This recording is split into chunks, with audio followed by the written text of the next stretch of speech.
আর আপনাদের বাড়িঘরে কি হামলা হয়েছিল কিনা?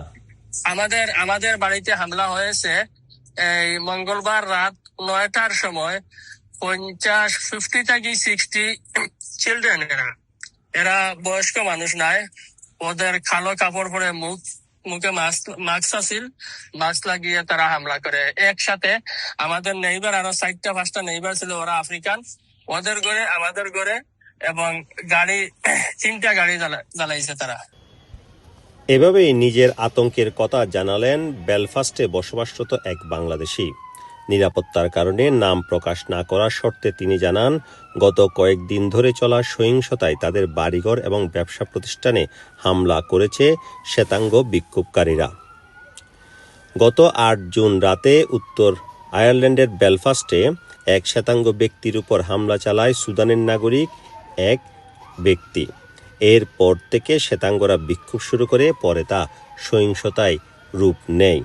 শ্বেতাঙ্গ বিক্ষোভকারীরা অশ্বেতাঙ্গদের বাড়িঘর এবং ব্যবসা প্রতিষ্ঠান লক্ষ্য করে ভাঙচুর, অগ্নিসংযোগ করে রাস্তায় থাকা গাড়িতেও আগুন লাগিয়ে দেয়।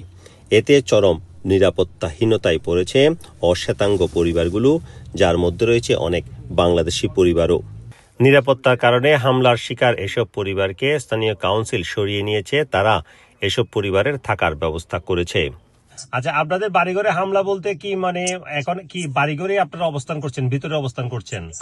না, বাড়িঘরে পুলিশ আমাদেরকে বলেছে যে ওখানে না যাওয়ার জন্য। আর যে হাউজিং এর লোকগুলো আছে না, হাউজিং এক্সিকিউটিভের, ওরাও বলছে যে ওখানে না যাওয়ার জন্য, কারণ উইন্ডো সবকিছু তো ভাঙ্গা, ওখানে থাকার। আপনাদেরকে কি ওখানে কাউন্সিলের পক্ষ থেকে কিংবা সরকারের পক্ষ থেকে অ্যাকোমোডেশন দিচ্ছে নাকি? ওরা হেল্প করেছে। মানে ওদের অ্যাকোমোডেশনে আছেন আপনারা এখন? জি।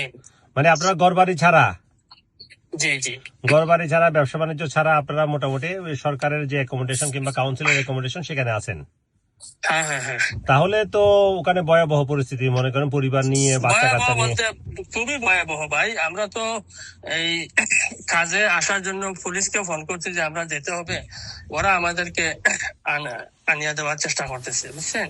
এদিকে বিক্ষোভ দমনে পুলিশের পক্ষ থেকে কঠোর পদক্ষেপ নেওয়া হচ্ছে। বিক্ষোভকারীদের উপর জল কামান নিক্ষেপ সহ স্থানে স্থানে ব্যারিকেড দিয়ে বিক্ষোভকারীদের ছত্রভঙ্গ করার চেষ্টা করছে পুলিশ। তবে বিক্ষোভকারীরা সামাজিক যোগাযোগ মাধ্যমে বিভিন্ন স্থানে বিক্ষোভের ডাক দিয়েছে বিভিন্ন সময়। পাশাপাশি অশ্বেতাঙ্গদের ঠিকানা সম্বলিত হিট লিস্টও প্রকাশ করেছে সামাজিক যোগাযোগ মাধ্যমে।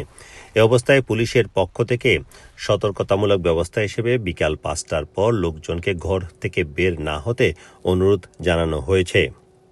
বেলফাস্টের এই ঘটনায় চরম আতঙ্ক এবং নিরাপত্তা শঙ্কার মধ্যে দিন পার করছে অশ্বেতাঙ্গরা, যার মধ্যে রয়েছে অনেক বাংলাদেশি পরিবারও।